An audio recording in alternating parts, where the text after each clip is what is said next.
Blessings. Hatep and Ma'at. This is Afrakan. And I am coming to you live from the sunny climes of Ma'at Mountain. And I want to wish everyone a happy new moon, a happy Lunar New Year as well. If you are catching the playback, I want to wish everyone a happy Lunar New Year as well. If you are catching the playback, it seems like we have some playback issues. Hopefully this is recording fine. I'm trusting everything in divine alignment because there's just been some technical difficulties, which is interesting. Of course, Mercury is still in retrograde. Mercury is still in retrograde. So I'm going to humble myself to the divine forces because, oh, look at that beautiful Pasadena bird. So yes, welcome. Happy new moon, happy Lunar New Year. In honor of the Lunar New Year, but also in honor of the fact that today is a Tuesday, which is a Heru day, right? Aligning with Mars, we're in the energy of the day. Just calling in that hero, victor, triumphant ritual energy, because as the description says, playtime is over. I'm really excited about this new chapter that is unfolding for this planet and for humanity. And today we're going to be going over the energy reading that I did using the Kemetic Oracle deck. So these are all ancient African symbols.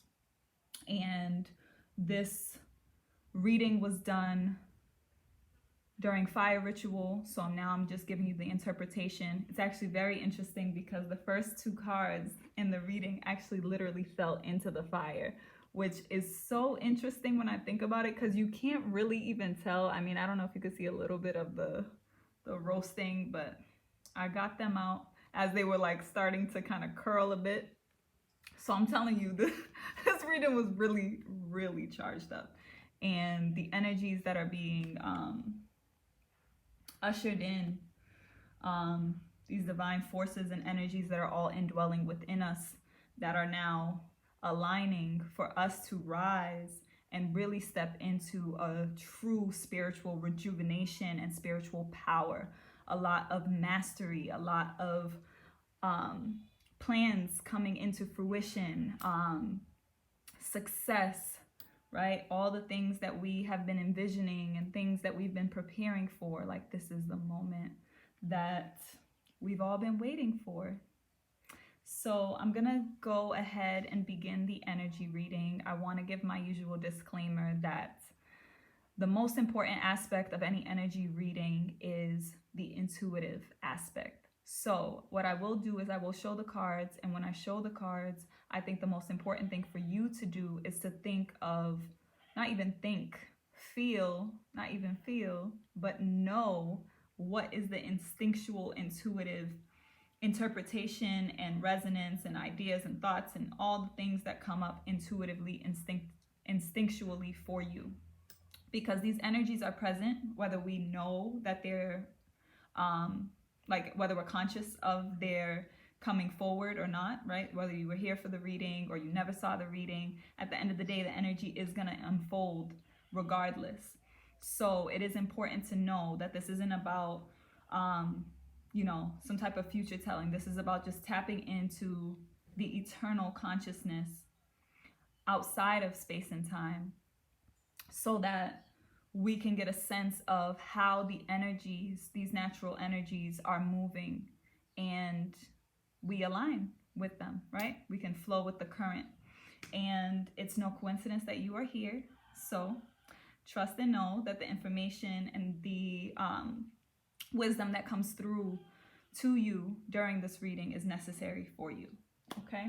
and that you carry that because now you'll have a different responsibility, right? An ability to respond differently to the energy because you're now aware. You're being made aware of the energy prior to its arrival.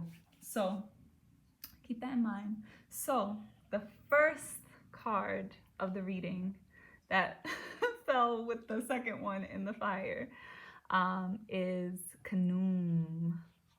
So I'm just gonna put that there. Hold on, I wanna make sure I got a good, okay. So I want you to really get a good look at Kanum and what this card represents. As you can see, the card is also aligned with the number 4. The number 4 is really significant in the context of the material dimension, right? 4 is the number that is symbolized by, that symbolizes stability. And you can think of it in the context of the 4 directions or the 4 cardinal points. You can think about 4 cornerstones when you're building, right? These are the things that I always like to think about, and it's important to remember and to observe within nature. Where do you see these numbers within the sequence so that you can determine for yourself naturally how and what they represent. So like I said, 4, you have earth, air, fire, water, the elements, right? So this is absolutely an earth energy. And you can see that it's symbolized by, you can see the ram mask at the top there. And then you see this figure in the hand of the Neteru. Now, Neteru is a plural for Nter or Neter, right? The root and base word of nature, natureza, all these words we have for nature in various languages. Now, this was our ancestral vibration and divine expression, divine vibration and communication for the divine itself, the totality of all divinity, right? We've been given the word God and Allah and other vibrations through colonized tongues and colonized languages. So it is important to remember that when we reclaim original vibrations, that's very, very powerful, because our whole experience in this dimension is created through vibration. And you could even see that even in the Western religions, as they've taken from our African cosmic story, the idea that in the beginning was the Word, right? And the Word was God. The Word was the divine. The Word was the creator. So what does that mean? And what does that say about us having the power, ability, and authority to wield vibration, right? To create vibration, which is why we should speak very carefully, right? Another thing that's coming up a lot for this next chapter is say less. So much does not need to be said. It is important to remember the potency of the word, because as the planet is shifting and moving and the frequency is rising, the fertility of the universe is also rising. So every word that you speak, everything that you utter is a seed that you sow. So you want to be very full of care in choosing your words, right? And that's something that's very significant, but I'm not going to say too much about that right now. What I want to describe here is also another aspect of our story that's taken into Christianity in particular, which is the potter, right? So Kanum is the potter. And if you are familiar with the Christian story, the potter, or the way that the divine is described as the potter kind of creating man and woman in the pot. Sorry. Let me bring myself back in. Let me not focus so much on them and their story, and let me tell our story. That's what I'm feeling strongly inside. So I'm just going to show you this. So it's symbolized by the ram. This card and the energy of Kanum really represents a seriousness and a tangibility. So this is a potent creative energy that really is about materialization and coming into form. It is a creative energy. So this is the top of the card reading. This is the guiding principle, which I just realized I didn't actually show you the entire reading. So I do want to show that. I'm just going to hold the card here for a second because, like I said, I think the most important thing for you to do is to really intuitively process the symbolism here for yourself, right? So just take a moment to look at that, right? Like I said, this is symbolized by the ram energy. And I'm going to fix this right here so I can actually show you the entire reading. So give me a second. I think this is important. Okay. All right. So this is the entire reading. Now, we're going to focus on these top 3 cards here, right? Because these are the cards that are going to dictate the energy. This is the guiding principle, right? This is Sirius, or Sabu Septa, right? The son of our sun, the fire principle. This energy is going to dwindle down until it comes down into the material dimension, the earth dimension. The second row here, it's coming from spirit into the mind, the magical mental body, right? The Ba. And then it's coming down into the emotional body, the water dimension. So we're going from fire, right? Air, water, earth, right? And everything in the entire reading is based on this key right here, right? The card that I just shared with you, Kanum, this powerful creative energy that is present for this moon cycle. And it's going to come down and kind of like you're coming down into your culmination, right? So this card here, Su, because I'm not going to go into this for this live stream, but I think it's important to know the energy we're moving through, right? We're going into a point where we're really going to have to travel into Amenta, or the darkness of the West, right? Where you can think about in the context of the sun, Ra rises in the east and sets in the west, right? Goes to rest in the west into the darkness. And that's the period that we have, which is nighttime. So this is all symbolizing an energy that's coming into fruition where we're really going to have to go into ourselves and really trust within ourselves to come forward with this pleasure, this rejuvenation, right? This energy that Su represents, right? Which you can see the erection is very present here because this energy is very symbolic of that male, assertive, active principle, right? So I'm going to come back and, excuse me. All right. So that was the top of the reading, the fire principle. Now we're going into Akhat, right? This is the family of fire. Now we're going into the symbol, we're going into the 5, right? This is a strengthening energy, and it's symbolized by Nefertum. Nefertum is the symbol of, or symbolized by the lotus, right? This particular energy. So I'm just going to hold it here so you can just kind of process the energy that it's expressing. But just keep in mind that this is very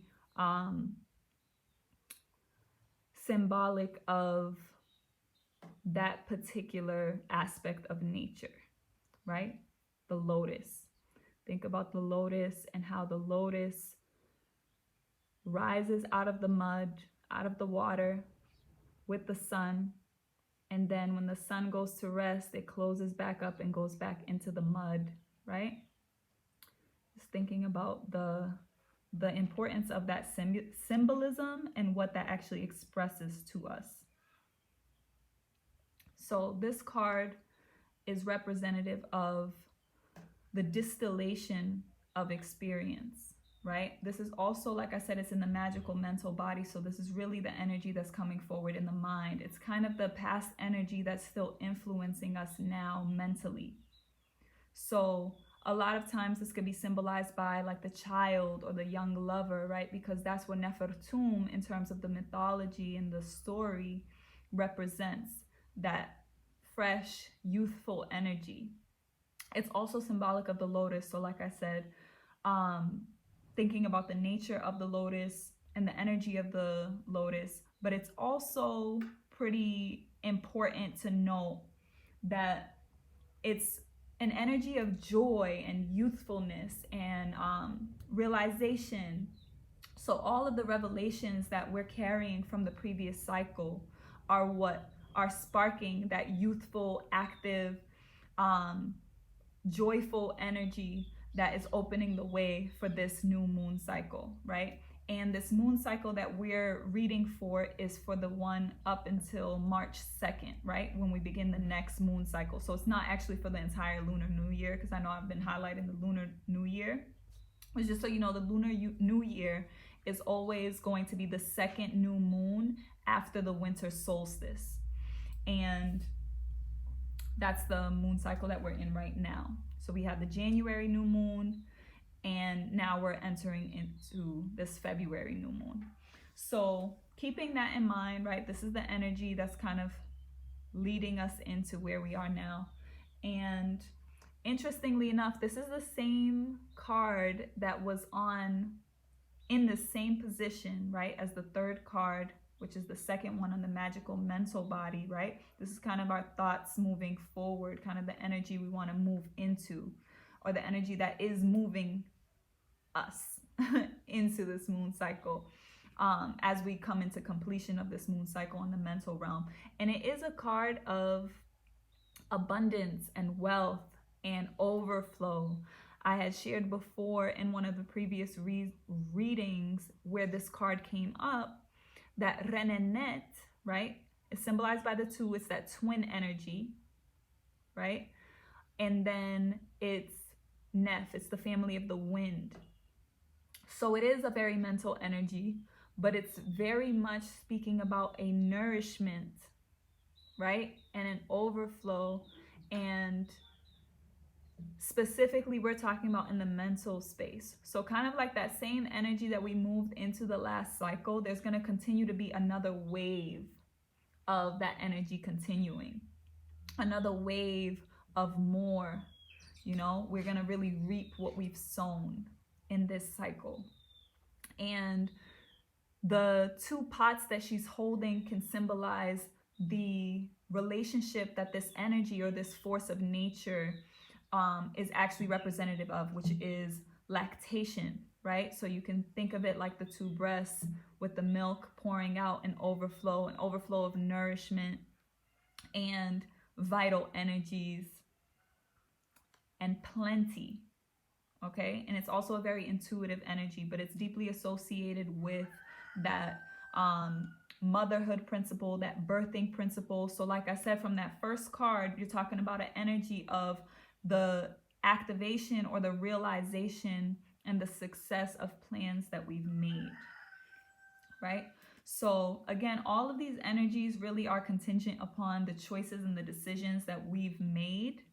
And ultimately, that really is what creates our reality, right? So although the energy is present, the way that you experience the energy is going to be different based on your choices. So ideally, what happens is when you are tuned in with nature, you tend to be riding the current. So things tend to flow a lot more easily and there's less resistance. When we're not in tune with nature and maybe we're running programs or there are things that are distracting us, then we may experience a bit more of friction. The other part of this reading that I'm not going to cover right now because I'm just focusing on the top, right? For those who are in the Tehurimat militia, I'm going to provide the full reading for during the full moon for this cycle.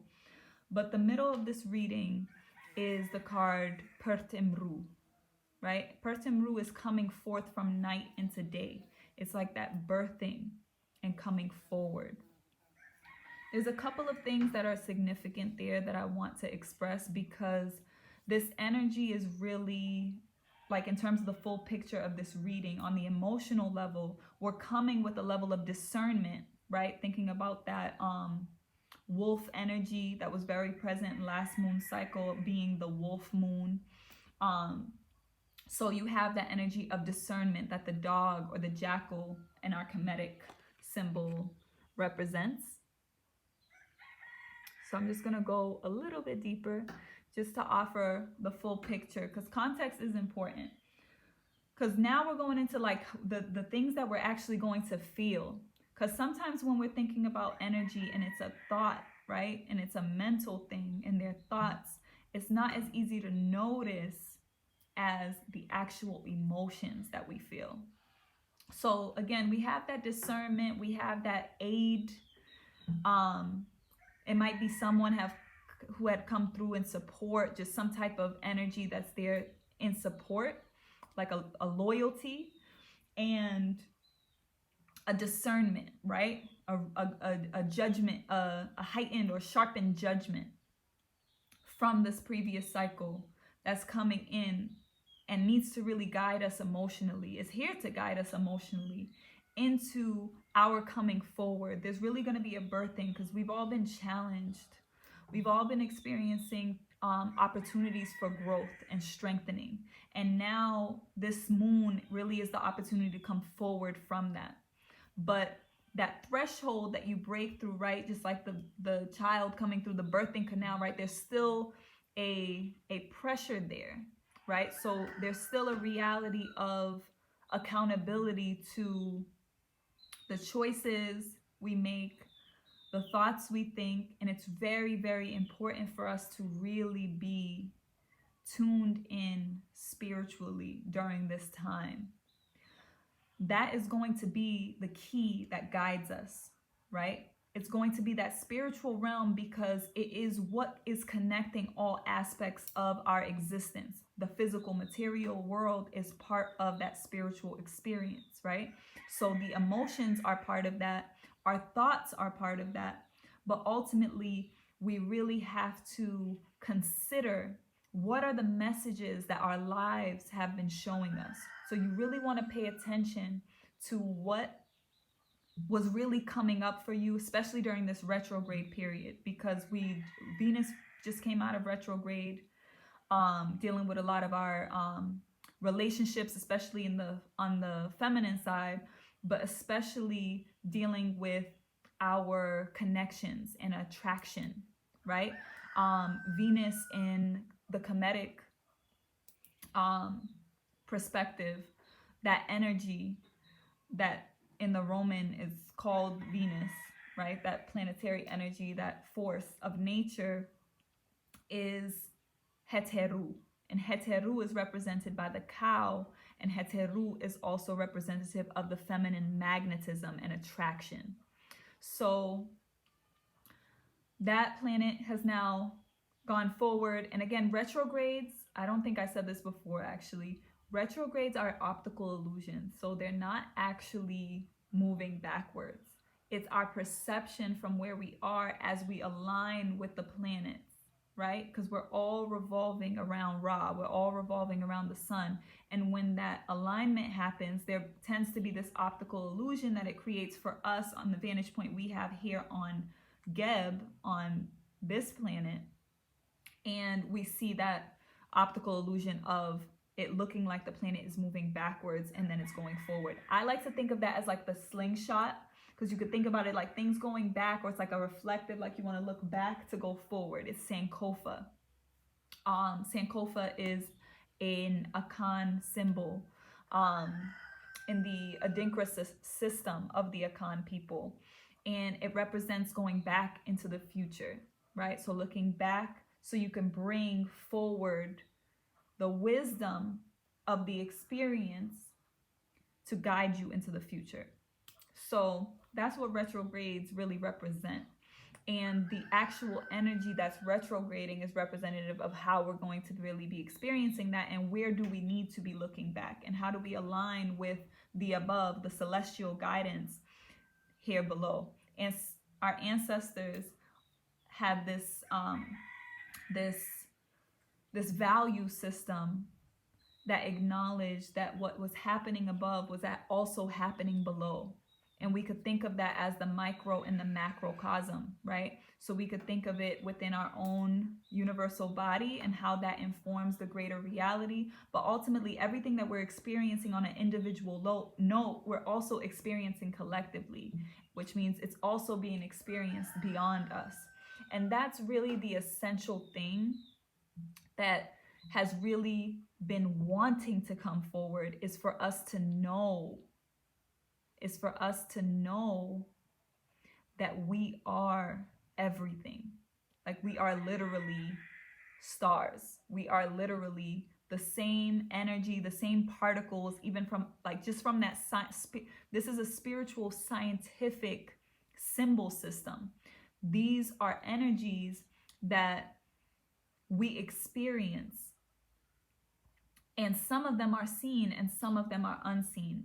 I want to quote our elder Baba Kaba Hiawatha Kamini, who wrote the book Spirituality Before Religion. And the subtitle of that book is very key, because sometimes we start to distinguish science from spirituality, and that's part of our Eurocentric programming, right? And we want to really return to a rooted cosmic perspective, right?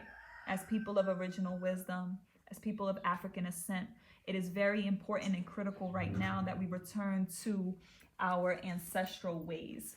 So I just want to share that, because the subtitle of the book is Spirituality is Unseen Science, and Science is Seen Spirituality.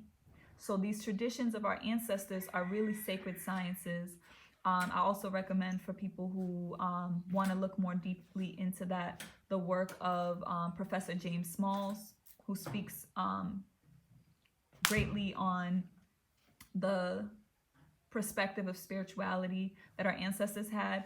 And I will be doing a lecture specifically on what is true spirituality, and really tapping into the levels and dimensions of spirituality that are really important for us to be clear on now moving forward. Like, now is the time that this information, this wisdom has to be shared, because there's going to be a rise in deception, and there is an attempt to gather more souls who are here for the resurrection of the African mind and the African body and spirit. So it is important for us to center ourselves within the truth, ma'at, right? Our ancestral perspectives and wisdom. So I'm looking forward to continue to come forward and share with you cosmic wisdom from our ancestral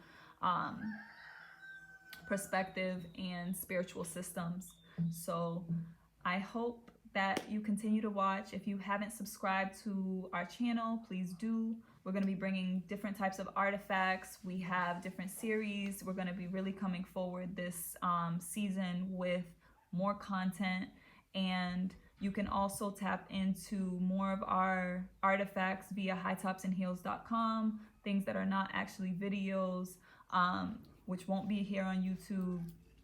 And yeah, stay tuned for everything we have coming forward. If you're interested in learning more about Tehuti Ma'at, or you want to join the Tehuti Ma'at Militia and have access to exclusive content on High Tops and Heels that is militia only, then you can tap in via tehutimaat.org, where there's a link there, and you can tap on the join column so that you can see the different ways that you can join in different ranks, depending on what it is you're interested in. If you want to support our work, if you actually want to initiate into some of the wisdom and tap into the courses and the workshops, or if you're interested in actually building and connecting, and you know that this is the work that is aligned with your purpose and your mission in this life. So I hope to see you soon. All right, power.